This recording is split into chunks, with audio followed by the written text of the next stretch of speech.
Sur les routes maritimes, les îles ont toujours été autant lieu d'escale que de négoce. Pour nous, leur nom évoque houles profondes des océans, opalines des lagons, sable blond frangé de cocotiers, mais aussi tout un art de vivre. Tout voyageur est à la recherche d'un havre où il sait qu'il va pouvoir poser son sac et ses souvenirs, et c'est ce que je vais partager avec vous en vous proposant une promenade dans le Pacifique dont les îles sont à son image lointaines et sauvages.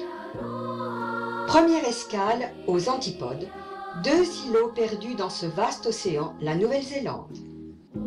Pour la plupart d'entre nous, c'est le pays des kiwis, du Rainbow Warrior, de la leçon de piano de Jeanne Campion et bien sûr des All Blacks, les meilleurs rugbymen du monde. Au fait, savez-vous pourquoi leur tenue est uniformément noire? La réponse est parce que nos joueurs portent le deuil de toutes les équipes qu'ils ont vaincues. Un humour so british.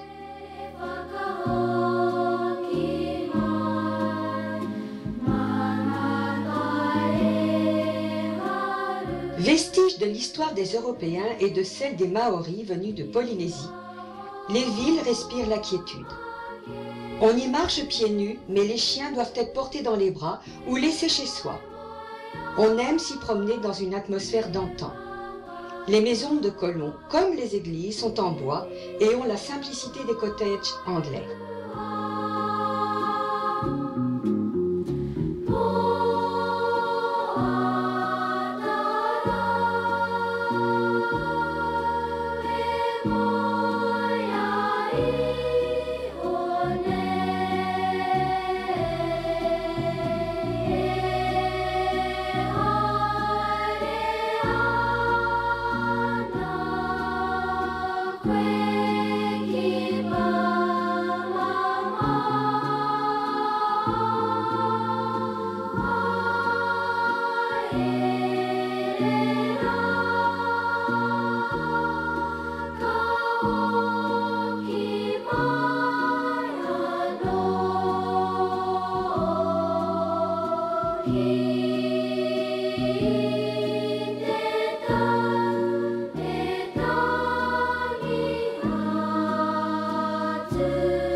L'homme n'est visible, la plupart du temps, qu'à travers les élevages de moutons, et les tondeurs font dans leur spécialité des prouesses.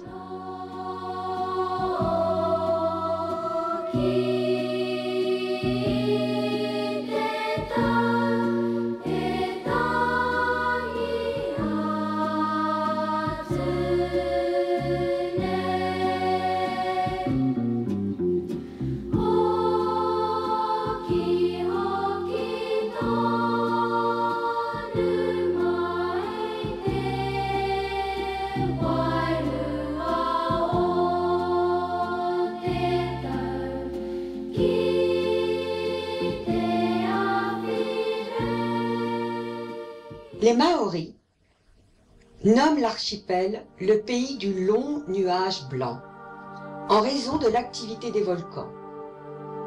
Au lieu de leur culture, Rotorua. C'est ici que leurs dieux, rêvant de liberté, de vent et de lumière, créèrent la Nouvelle-Zélande. L'approche est saluée par une odeur désagréable, une odeur permanente de soufre. Partout, ce ne sont que geysers bouillonnants, mares de boue en ébullition, terrasses de silice, cratères, une incroyable palette de peintres à ciel ouvert. On a l'impression qu'ici, les dieux sont toujours en train de grogner.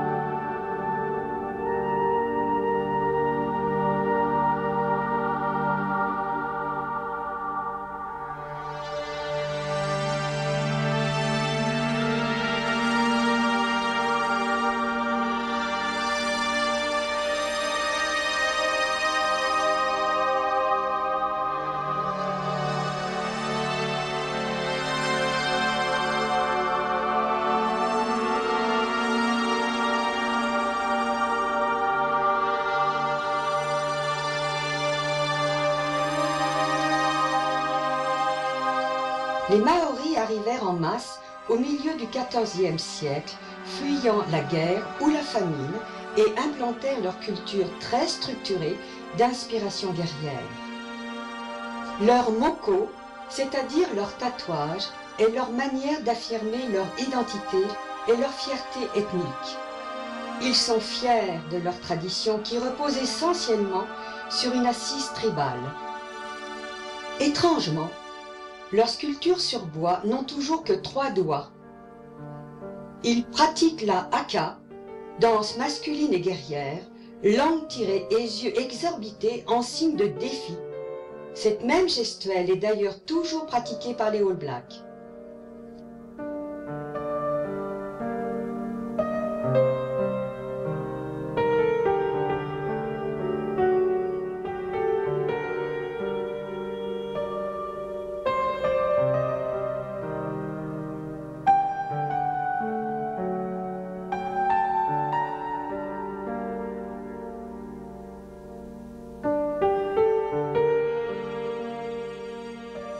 Les Français introduisirent les premières vignes et aujourd'hui, quelques-uns des meilleurs vins néo-zélandais sont lauréats de nombreux concours internationaux.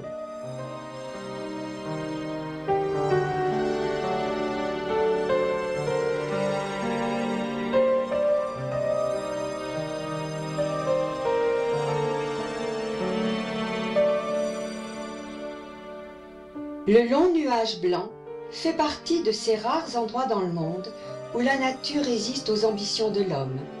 Elle ne s'y montre pas avare de surprises, tels les boulders, ces étranges rochers ronds et polis régulièrement fouettés à chaque marée.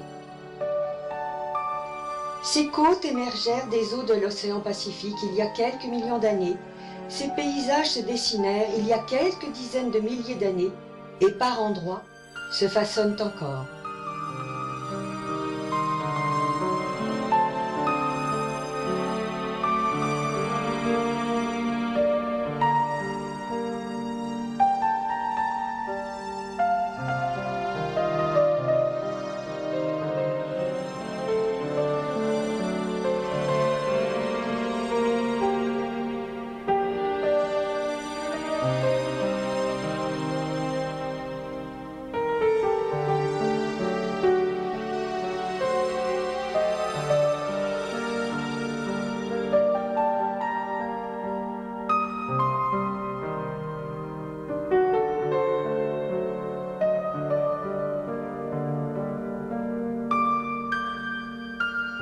Voyager en Nouvelle-Zélande, c'est plonger dans une nature sauvage et contrastée, un patchwork de paysages, un archipel qui invite à voyager aux sources de la création.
Petit lac couleur turquoise ou émeraude, niché au creux du volcan, fjord où tombent depuis les falaises de grandes cascades, mer déchiquetée, abondance de baies, de promontoires rocheux, nature où s'enchevêtrent grâce aux pluies généreuses des forêts tantôt de sapins, tantôt tropicales aux nombreuses fougères, des plus petites aux arborescentes les plus grandes, forêts pluviales aussi qui caressent un glacier.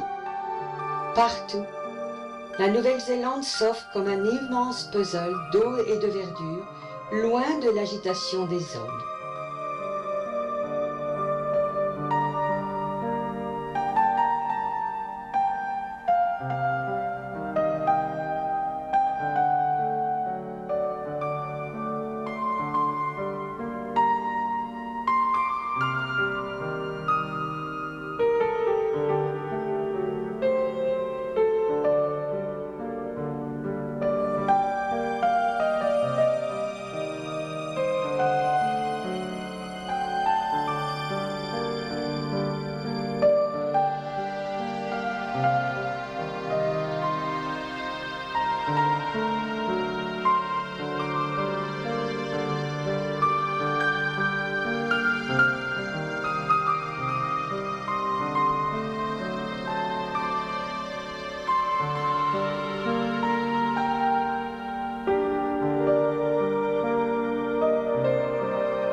Quelques vagues plus loin et nous voici en territoire kanak, en Nouvelle-Calédonie.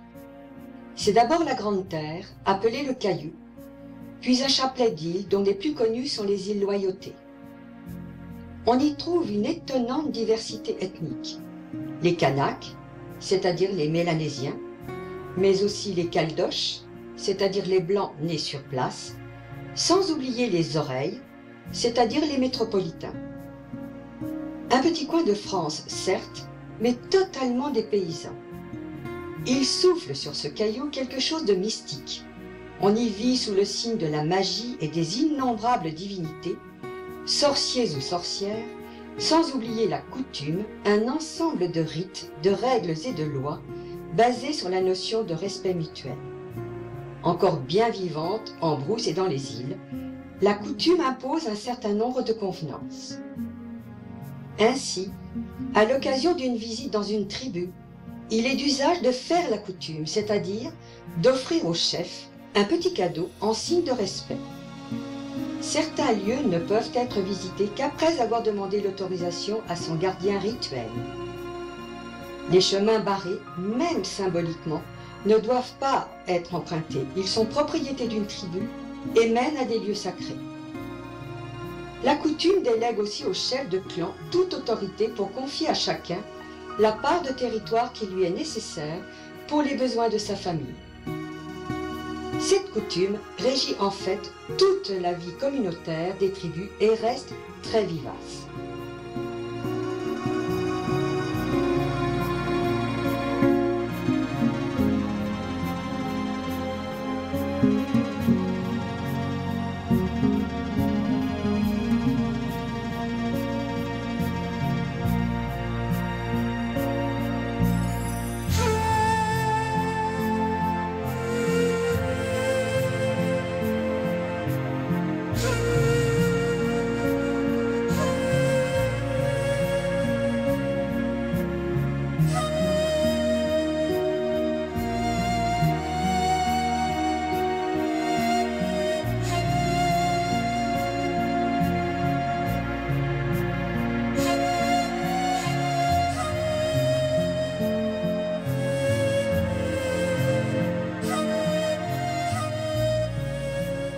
Nouméa se blottit dans un superbe lagon.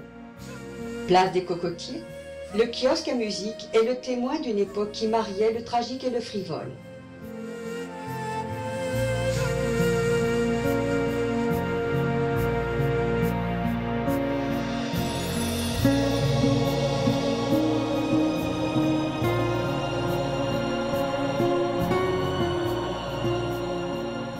Les robes mission des Popinées, corpulentes matrones mélanésiennes, ne les mettent pas en valeur, mais le dimanche, à l'église, ces femmes éblouissent par la beauté de leur chorale.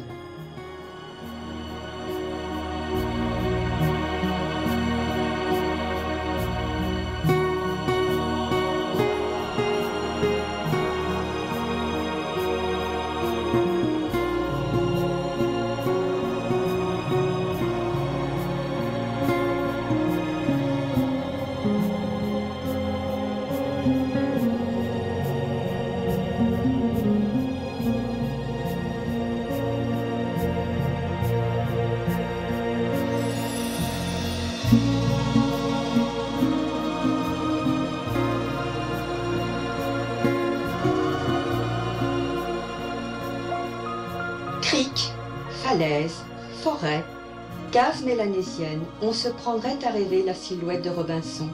Mais le fleuron de Nouméa, c'est incontestablement le centre culturel Djibaou et ses fameuses flèches fêtières, considérées comme le plus bel ensemble architectural d'Océanie.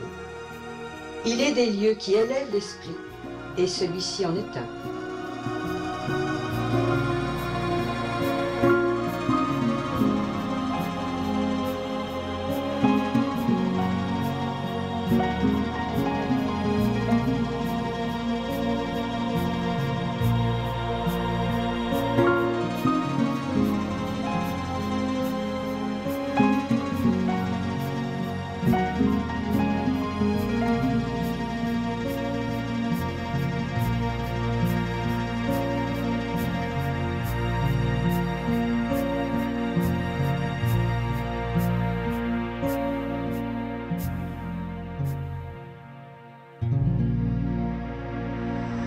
L'Alizé a lissé le ciel et nous a transportés dans les îles Loyauté. Tiga, Lifou, Ouvéa, Mahé, 4 atolls de paix. Lifou, la plus grande, où rien ne semble devoir troubler le sable immaculé, royalement coiffé d'une couronne de cocotiers qu'éventent les alizés. Sur les plages roulent des coquillages qui semblent garder des secrets millénaires.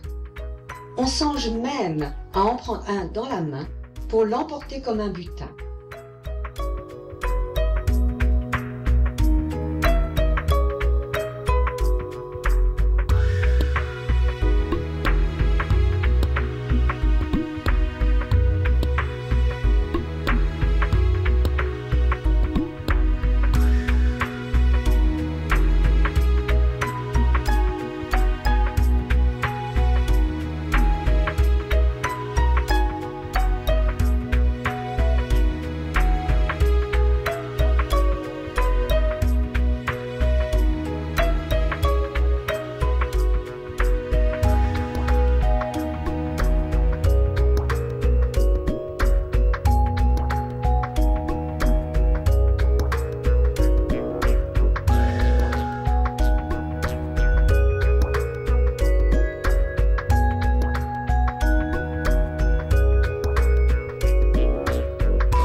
Mais le joyau se nomme l'île des Pins. Ainsi l'appela le capitaine Cook, une île qui ne se décrit pas, une île qui se rêve. Avec ses patates de corail qui émergent de l'eau cristalline, ses fougères arborescentes et ses pins colonnaires, dont les candélabres étonnaient tant James Cook, pins qui bordent la piscine naturelle de la baie d'Oro, un must. Et dire que c'est ici que le gouvernement de Thiers parquait les déportés de la commune. On quitte ce petit coin de France, car aux antipodes, le soleil se couche aussi.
Une terre éternelle nous attend, Vanuatu. Un mélange de cendres et de corail, des villages vivant au rythme ancestraux mélanésiens, où les crocs de cochon servent aussi bien aux rites d'initiation qu'aux cérémonies funéraires. Difficile de parler de cet archipel qui comprend plus de 80 îles et où l'on recense une centaine de langues. Chaque île se veut unique, différente, détentrice de son pouvoir et de sa coutume. Chaque groupe local est jaloux de son patrimoine coutumier et veille à ce que personne ne le reproduise à son insu, qu'il s'agisse d'une danse ou d'un style de sculpture. Nudité des habitants, paganisme et étui pénien, corps couleur de bois brûlé, masse de cheveux frisés, danse qui semble des simulacres de combat avec cris gutturaux. Partout, le temps semble s'être arrêté au premier chapitre de l'occupation humaine. Les mythes y sont omniprésents, pas séparés du réel. Cutting cane for her family. I see man at the water's side, casting nets at the surging tide. Oh, island in the sun, built to me by my father's hand. All my days I will sing in praise of your forest waters, your shining sun.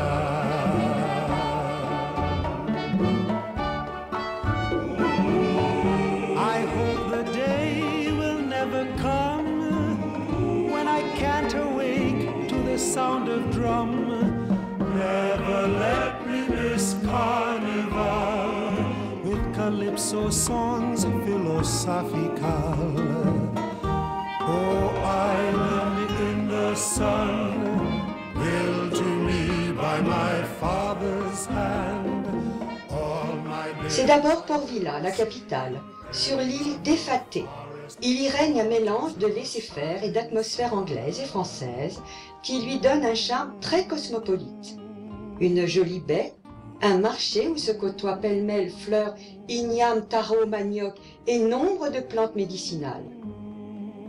La plus répandue, celle qui est liée au peuple mélanésien, est le kawa, plante qui donne la paix, fait flotter le corps, mais pas l'esprit. Il s'agit en fait d'une racine que l'on broie pour en extraire le sucre et qui produit une boisson au goût terreux, d'une douceur très amère, souvent offerte en signe de bienvenue.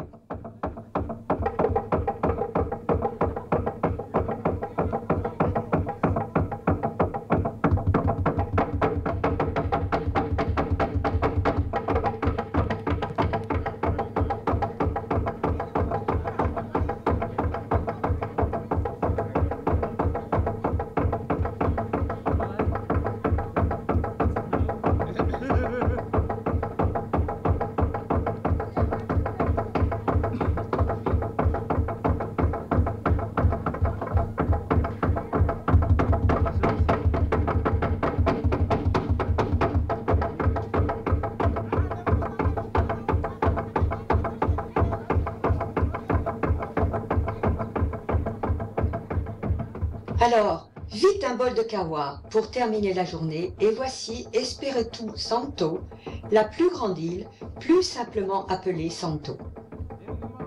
Pour nous, elle fut lieu de promenade, de plaisir de bord de mer et de rencontre avec une population accueillante et amicale qui n'a pas hésité à nous offrir des danses en guise de bienvenue.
Fana est l'île la plus fréquentée, car elle offre feux d'artifice et grondements issus des entrailles de la Terre, grâce à son volcan actif qui crache de majestueux panaches d'étincelles et fumées. Dans l'un de ces villages coutumiers, la danse traditionnelle, notamment celle appelée Toka, rassemble successivement femmes et hommes qui miment des scènes de la vie de tous les jours en frappant très fort le sol en cadence, danse qui peut durer 3 jours.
Embrun est l'île magique, magie de la coutume, de la tradition et de la danse du Rhum.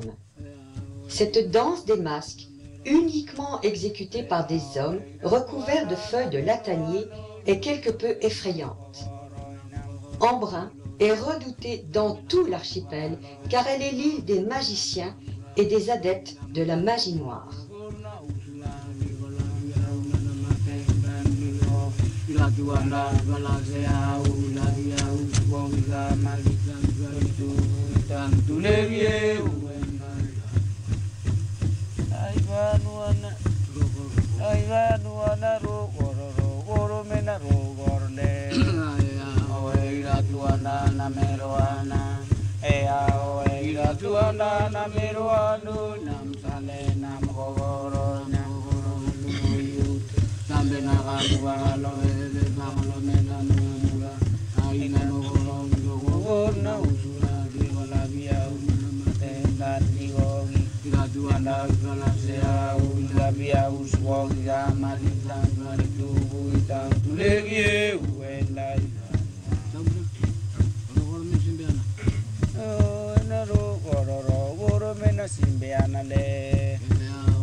Malekula, l'île des Small et Big Nambas, ainsi nommées en fonction de la longueur différente de leur pénis qu'ils portent accrochés à leur ceinture. Ici, on remonte le temps en visitant les villages coutumiers vivant encore à l'âge de pierre avec leurs danses, leurs tambours fendus qui marquent les angles de la clairière utilisés comme aire de danse, leurs masques et leurs coiffures.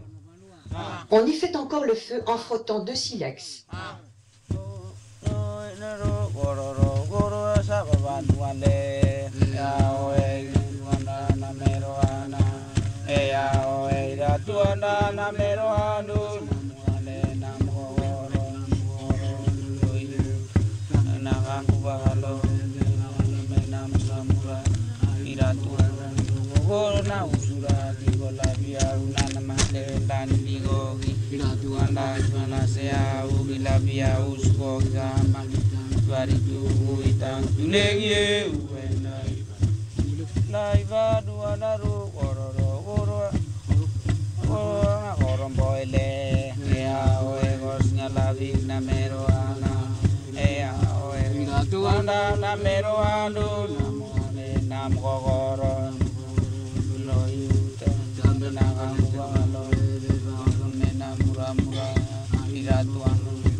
Dans ces îles, on est face aux rites et croyances d'hommes qui suivent le chemin tracé par les ancêtres.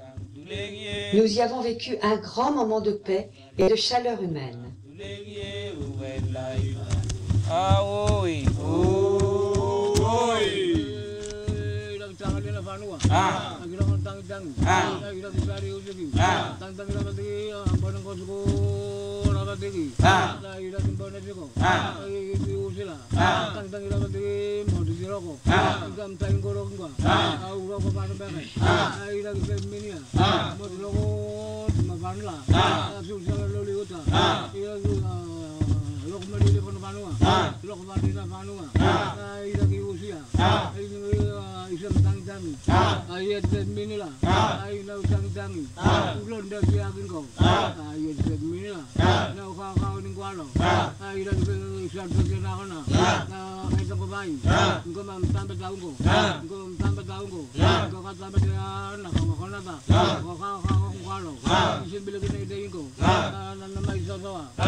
J'aurais bien continué un peu, mais l'absence d'eau courante, d'électricité et une nourriture exclusive de racines ont eu raison de l'endurance de Jacques.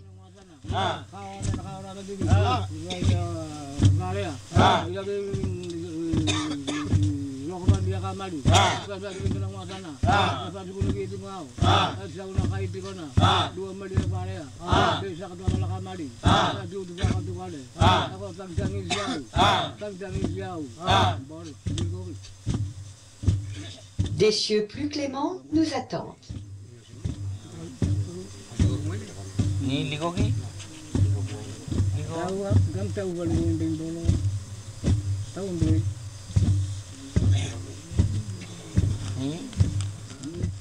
Maëva, bonjour.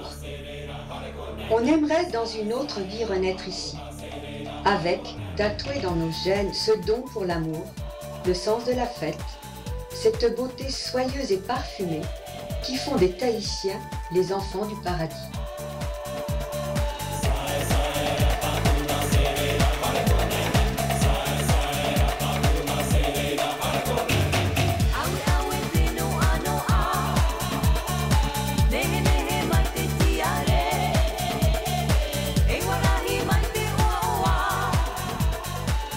Kiki, Tiare, séduisante Vainée, Tamouré, Faré, tatouage intimement lié à l'âme polynésienne, se promener dans les îles sous le vent, c'est finalement se perdre dans les couleurs d'une toile de Gauguin, légendée par Pierre Loti, sur une petite musique de Jacques Brel.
Le fiou, un mal étrange qui plonge la population dans une langueur inexplicable et qui m'atteint aussi.